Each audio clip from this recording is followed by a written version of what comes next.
All right, friends, it's T-Man. I just noticed this video uploaded by Blaha, so I figured, you know what? I'm going to do this video as well. I'm going to do a reaction to it. To the gym, lifting, recruiting, fitness, gear slave himself, JasonBlaha, man. So I'm going to react to this video by Blaha. Blaha says, we only grow from the training volume we recover from. Okay, whatever.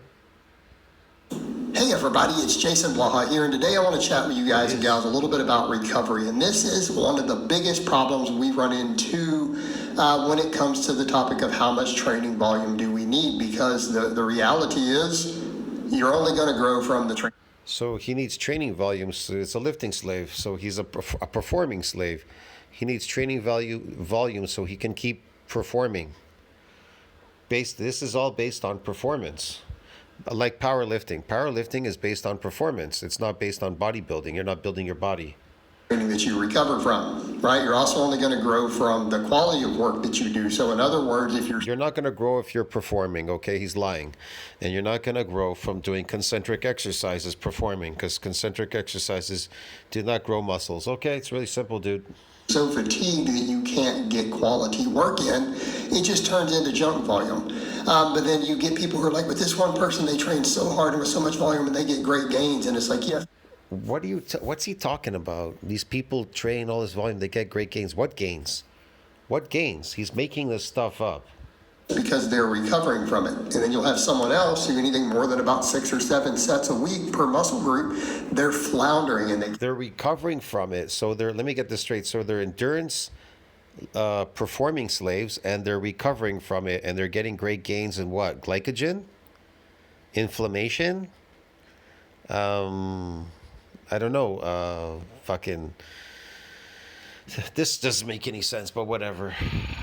Can't handle it. So then people say, well, this is confusing. It's like, but it's not. It's not confusing.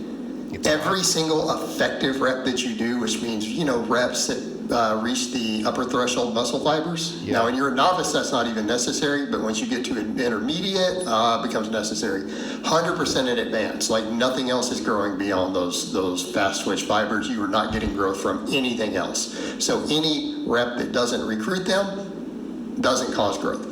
So that being said, any rep that doesn't recruit them, you're not getting any growth. But you're not recruiting, you're not, I don't get it. What is he talking about? They don't grow like that. That's not how they grow. Every single rep that you do that reaches those fibers has potential for growth. All of them. But only if you're recovering from it. So it's the issue of stimulus versus recovery.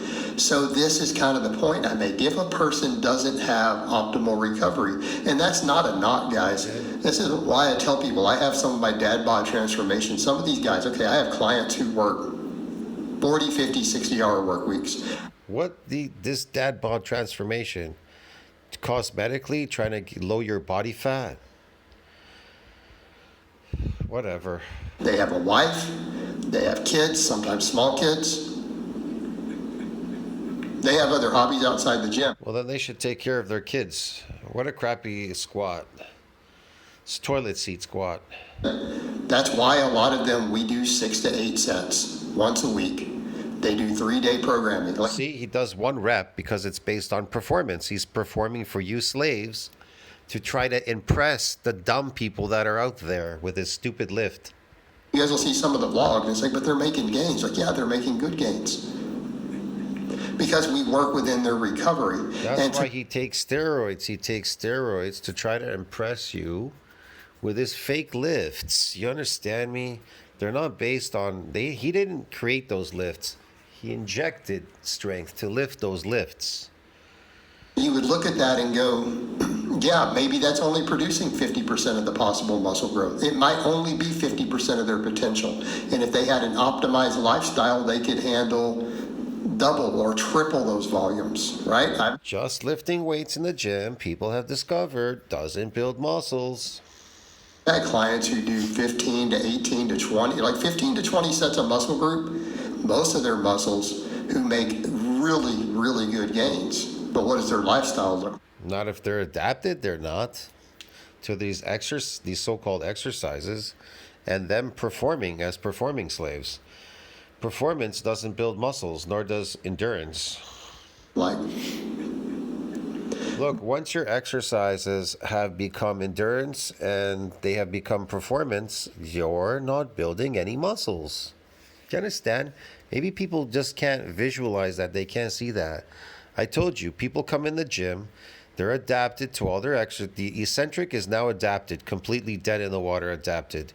And they're so focused on concentric lifting because they're comfortable lifting slaves and they're performing for the other slaves. All the slaves are performing for the other lifting gym slaves in the gym. Get it? They're all going in there and performing for each other. And one is looking at the other and the other one is looking at the other. You understand me? And they're all critiquing what they're doing. And I just laugh when I see these people. I see this guy screaming and yelling. He's trying to like press the heaviest like dumbbells in the opposite direction of gravity. You know what I mean? He's just like pumping his muscles up with inflammation and carbohydrates and shit, whatever, and throwing them on the floor and screaming loud, making noises. Some people even scream, lightweight. I hear them in the gym on the corner where they're like, lightweight, buddy, lightweight, baby. They even try to mimic like crazy Ronnie Coleman on drugs, bro. These people are real nuts. Then you get these young people, they're so influenced. And they just love to do deadlifting now. So they try to deadlift something really heavy and then they throw it on the floor and then they make a PR and then they go, ah, they scream and then they just run around like they accomplished something. What did you accomplish? That you were able to lift something from the floor heavy up and throw it on the floor? You're still small and weak. That's the problem. When I walk by them, I'm tall, big, and strong. And so then they get intimidated. And then they, of course, they're going to have to try to put you down and say that big guys are not strong. Oh, yeah? Big guys are stronger than small, strong guys. Get it? they have a high level of conditioning. They've oftentimes been serious athletes. They eat tons of protein. Their protein is well exceeding a gram per pound of body weight. They're sleeping 8 to 10 hours a night.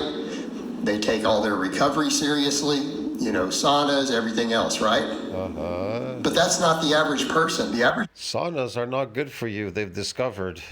Person doesn't live like that. And I'm not going to go into names or details, but some of those clients don't have normal jobs, right? That is so they're not dealing with that. So on those extremes, you have to look at that and go, so if you have someone like the other, like some of those guys I described, that is their optimal training volume. Yeah. Anything else may be junk volume. It's just coming in and accumulating fatigue, and maybe it'll get some blood flow, maybe it'll get some tendon. Yeah, accumulating fatigue and blood flow. That's about it. That's what you're getting. Health, if it's band work or whatever, but they're possibly not growing from it. And this is where we run into those issues. This is why when we get to higher volumes, stimulus to fatigue work. So they're never going to grow from it. Some of my people only do the 6 sets. Again, stimulus to fatigue, that doesn't work building muscles. Just the word alone, stimulus to fatigue, means what it means. Stimulus to fatigue. It doesn't mean building bodies. Get it? See, we'll come in and do some heavy squatting. Some of them do 3 heavy sets of squats. Oh, yeah. And do 3 heavy sets of bench. Why? Because they can get away with it. They're doing some Polish fair because they're only doing 6 sets. We don't worry so much about the stimulus to fatigue for the lower volumes, but as volume starts to go up, it starts to matter because we do have a finite amount and we start getting real. Okay, so we need to look at these things, but we don't worry too much about stimulus to fatigue. What does that have to do with building muscles, stimulating your body so it can fatigue itself? That makes no sense, man, but whatever. Crazy. But I would tell people, anytime you improve your overall recovery, yes, you can handle higher workloads in the gym. Not just handle, but benefit from it. Yeah.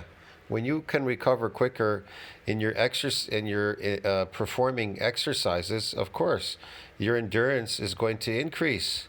Get it? And so will your performance, lifting concentrically as a nice lifting slave in the gym. Never, ever building any muscle, getting big and strong. Because again, if you're not recovering session to session, That extra stuff doesn't matter. So if I get someone who's like, well, I'm doing this twice a week with the benching, but then they're suboptimal. Can you imagine these guys? They're like, well, you got to chase the pump. They're obsessed with building fake muscles. Who the fuck wants to go to gym build fake muscles, bro? Get it? That's just crazy. I need to maintain my fake gains. I need to get more pumps. Oh, you need to pump, eh? Even Sam Sulek discovered he went up to 260 or something, taking steroids, and then he competed at 216. He had to go all the way down to 216 in the weigh-ins. So what does that tell you? What does that tell you? Sets doesn't work. That's why even with conjugate, they had a speed bench day and a max bench day, and then some rep work for other accessories, right? They're not coming in and trying to go hard. So people need to remember that. People who are successful, who are usually doing and not getting broken, who are doing some of these lifts twice a week, oftentimes it's very different training modalities. They're not coming in and trying to hit heavy max 3x3 on it twice a week. If they do, they break eventually. Yeah, why are they trying to hit all these maxes? Because they're lifting slaves. They're performing slaves, get it? They're performing slaves. They're coming in doing max work and then speed work. That's a big part of you. Like Blaha, he's performing right now, these exercises. He's performing for you and speaking at the same time. So this working out I don't know, he thinks it's entertainment, but whatever. And why conjugate got away with that frequency. It's a reason so many people get crazy strong only doing a lift once a week. It's worked for decades. Because again, they need to recover from it. Yeah. So that's the problem. Yes, again, they have to recover from it because that's what runners do. Endurance people, they recover. Us bodybuilders, we grow. But these guys, they recover. The performing slaves, and then they come back to perform for the other slaves, each other. If you're trying to do it and your performance is degraded on the second workout, it's turning into junk. You're not getting high quality stimulus. See what I mean? You're not getting high quality stimulus. It's all turned to junk. So we're getting into junk volume potentially there because you're simply not recovering enough to get to the upper threshold muscle fibers. This is one reason I've seen a lot of coaches point out this is why advanced lifters don't benefit from a lot of these intensity techniques unless they just recently upped their dose. Like you can get away with. Oh, see, he just said these advanced lifters up their dose, their drugs. If you're a serious pro bodybuilder and you've been cruising and then you go to your contest stack, sure. But if it's the same stuff you've been running or you're natural, best of luck there. You're not hitting the upper threshold fibers anymore. You're just digging into those intermediate fibers and they're not going to grow for advanced lifters unless you've changed your hormone profile. Whatever. And then you'll get some temporary growth. So again, we're back over to recovery. No, unless you change your exercise scheme, you're not going to get any growth. It's really simple. Yeah. But yes, the difference between 6 or 20 sets a week causing growth is literally about your lifestyle and your recovery. And it's not just all your recovery factors. It can be how good a shape are you in. Someone who's got good conditioning and athletic background, it's very different from someone who doesn't. Whatever. Right? How Whatever. He's making this shit up. conditioned are you? Do you do GPP? Did you do other sports? Like how many years have you built the work capacity? Yeah, sports. I do sports, yes. Blaha doesn't play any sports, and this is not a carryover. This is not a carryover to other sports. Get it? Oh, man. Whatever. And that gives you the ability to recover set to set. The same thing, man. If you're losing 4 reps, Yeah, whatever. in your 3 sets, this is a problem. We're getting into junk volume real fast. You may need longer breaks. You may be doing too much. Do you guys notice that a lot of my sets, people are like, dude, you're not really losing reps on some of them. You lose 1 rep sometimes. And you were really close to failure. Yeah. You need to be You just answered me, yeah. in shape. Otherwise, we're getting into sub-quality sets. People are like, but if you reach failure, isn't it a high-quality set? No, because if the upper threshold fibers are too fatigued, you maybe only got 1 effective rep in there instead of 4 or 5. Fatigued? What does that sound like? I try to fatigue my muscles. You're not trying to damage them? You're trying to fatigue them. Oh, okay. I told you, everything that Blaha does is the opposite. He tries to fatigue his muscles. He starves them. He feeds them oxalates and toxins and shit, cyanide and whatever, arsenic and shit. Fiber causing inflammation to the muscles. He inflames them. Constantly lifting inflames them as well. He's like, everything here, oxidative stress, hypoxia, everything to accelerate aging. What a program, eh? It's crazy. So we're not getting as much out of that volume at a certain point. I mean, there's so many people online that want to turn me into a lifting slave. They're like, you have to be a lifting slave. You're not strong. You're not strong. You're not strong lifting concentrically. You're not strong. Come on, you got to be a lifting slave. Let's see your PRs and this and that. But I'm like, wow, what the fuck, bro? I'm pushing 60. Why the fuck would I want to be a performing slave? I want to regenerate and be young. Women aren't attracted to old guys like I Am Longevity or Blaha because they're old. They look accelerated aging. See what I mean?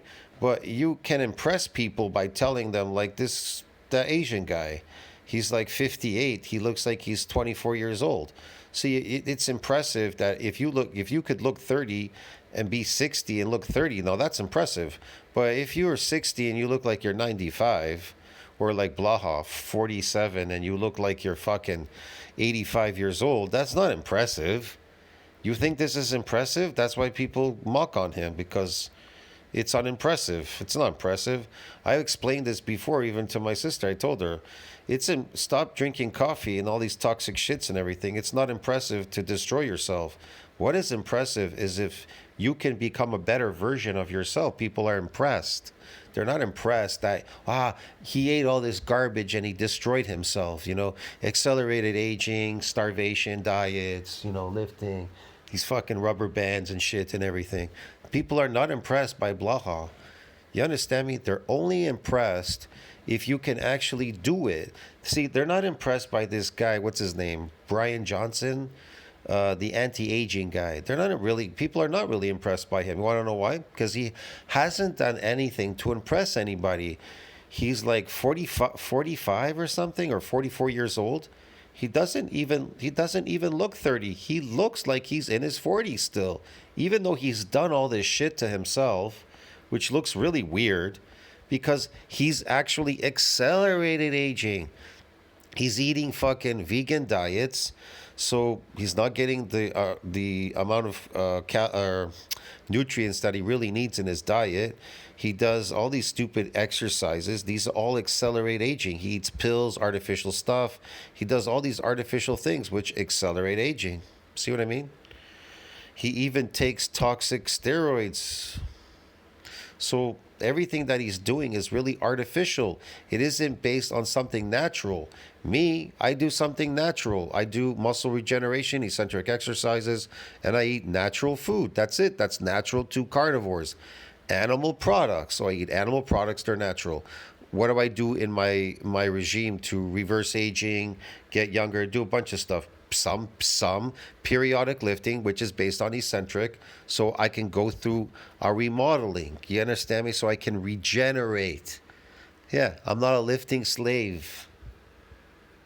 We have to be able to sustain the ability. See, that's what's going to impress people. Over time, if I keep doing this, what I'm doing now, that's what's going to impress people. People are not going to be impressed if I turn out and look like Blaha. You understand me? 85 years old, accelerated aging. Ability to reach the upper threshold muscle fibers set to set throughout the workout, session to session. This is where all these recovery factors matter. So that is the problem with how much volume should we do. For most, a lot of people, it's going to be 6 to 10. Optimal is going to be 10 to 20. This thing, people are easily impressed. That's for sure. The only guy that I know is the smartest when it comes to fooling people, when it comes to aging, who's like just like Brian Johnson trying to fake it, is Mike O'Hearn. Mike O'Hearn is one of the best at faking what he looks like. But eventually it may catch up with him. I don't know. But he knows the game. It's to impress you. He takes something to lift heavy weights. So he does these specific heavy lifts to impress you on video. And then he does close-ups of his face. He wears makeup. maybe has a tan, fake tan, some makeup. He has sutures in his hair. He colors his hair so you don't see the gray. So you think, wow, he doesn't have gray hair. So he grows a little bit of his stubble on his face, and then he paints it with shoe polish. And then, everybody's like, wow, he doesn't have any gray hair. And then he does inject like fucking Botox. Look at his lips. He has lip filler. It's kind of obvious. You could tell he has no wrinkles on his head. Doesn't move his face or anything. It's tight because he has Botox and he has lip fillers. He has his teeth done.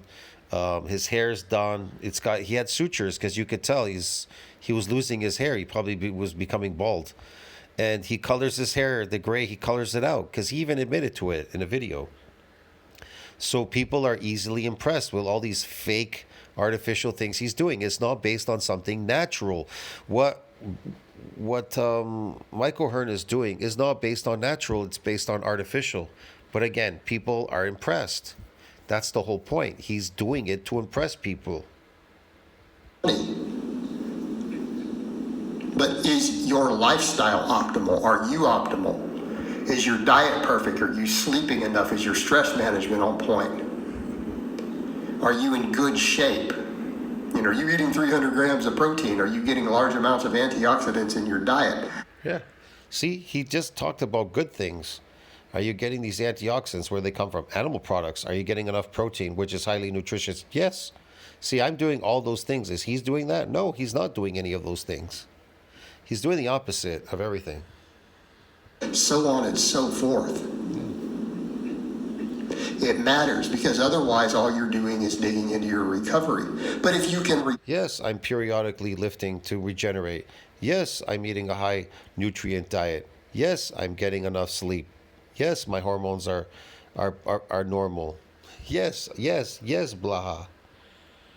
Recover from it. Yes, 20 sets will give you possibly more growth than 10. As long as you don't get an overuse injury. How do 20 sets give you growth? 20 sets don't grow muscles. Well, you have to look at the individual recovery happening at the level of the individual and their lifestyle. So if you do 20 sets, that's going to build a muscle. There's the secret. I guess the secret's out. All right, guys, but that's really all I have to say on that today. I hope it's been informative, and I'll talk to you guys and gals next time. Yeah, very informative. I'd never... It's so informative, it's informative. Anyways, I'll see you in the next one. Ciao, friends. Like, subscribe, support the channel. See you in the next video. That was crazy.